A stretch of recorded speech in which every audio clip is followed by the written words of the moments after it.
Mbah Samijem. Niki jenengan sing kimare mawon kula tak nganggo hoodie.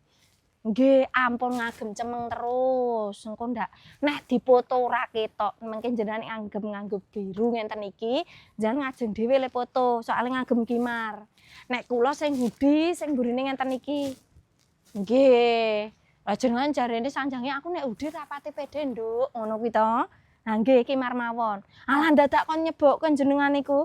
Nggih, sik. Mong bedane nganu, Mbak, bagian burine.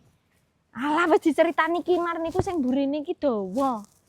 Oh, nah, mengke pete ngenten iki nek nganggo. Nah, rodok maju di anu Mbah. Di apa diruncingke ben kelihatan tirus ova ben darani baroplas. Nggih. Nah niki. Piye pilihane? Keren to? Pripun? Oh, nggih. Enjing baling kula mawon. Oh, ampun kesupen laline jame wis mepet, seragame salah jenengan niku. Nggih. Nggih pun. Ya niku nggih jenengan mawon. Gampang mangke. Nggih. Nggih. Lah nggih niki bahane apik tenan, Mbah. Mboten sate ya nek luwih amrihe luwih apike niku disetrika. Nggih.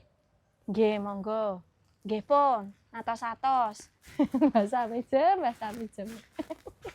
Ya to, Mbak.